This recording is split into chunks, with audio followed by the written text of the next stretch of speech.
Chapter 4. And again he began to teach by the sea, and a great multitude was gathered to him, so that he got into a boat and sat in it on the sea, and the whole multitude was on the land facing the sea. Then he taught them many things by parables, and said to them in his teaching, Listen, behold, a sower went out to sow. And it happened, as he sowed, that some seed fell by the wayside, and the birds of the air came and devoured it. Some fell on stony ground, where it did not have much earth, and immediately it sprang up, because it had no depth of earth. But when the sun was up, it was scorched, and because it had no root, it withered away. And some seed fell among thorns, and the thorns grew up and choked it, and it yielded no crop.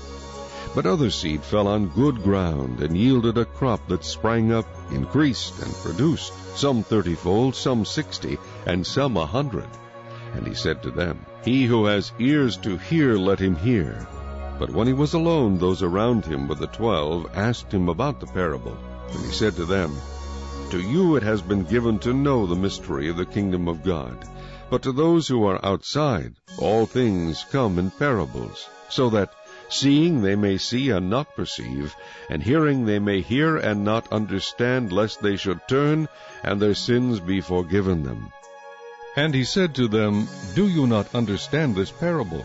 How then will you understand all the parables? The sower sows the word, and these are the ones by the wayside where the word is sown. When they hear, Satan comes immediately and takes away the word that was sown in their hearts. These likewise are the ones sown on stony ground, who, when they hear the word, immediately receive it with gladness.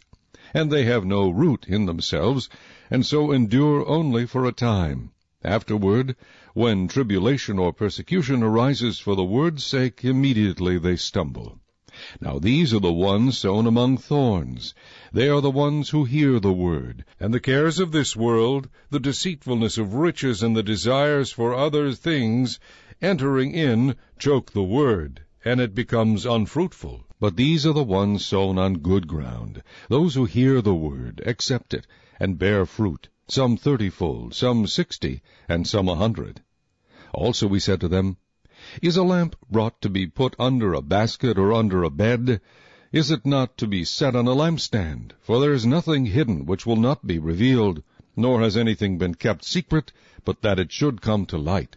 If anyone has ears to hear, let him hear. Then he said to them, Take heed what you hear.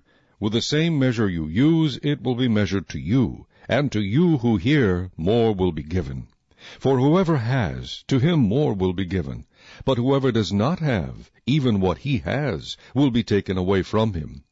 And he said, The kingdom of God is as if a man should scatter seed on the ground, and should sleep by night and rise by day, and the seed should sprout and grow. He himself does not know how. For the earth yields crops by itself, first the blade, then the head, after that the full grain in the head. But when the grain ripens, immediately he puts in the sickle, because the harvest is come. Then he said, To what shall we liken the kingdom of God? Or with what parable shall we picture it? It is like a mustard seed, which, when it is sown on the ground, is smaller than all the seeds on earth. But when it is sown, it grows up and becomes greater than all herbs, and shoots out large branches, so that the birds of the air may nest under its shade. And with many such parables he spoke the word to them as they were able to hear it. But without a parable he did not speak to them. And when they were alone, he explained all things to his disciples. On the same day, when evening had come, he said to them, Let us cross over to the other side. Now when they had left the multitude, they took him along in the boat as he was. And other little boats were also with him. And a great windstorm arose, and the waves beat into the boat, so that it was already filling. But he was in the stern, asleep on a pillow. And they awoke him, and said to him, Teacher, do you not care that we are perishing? Then he arose, and rebuked the wind, and said to the sea, Peace, be still. And the wind ceased, and there was a great calm.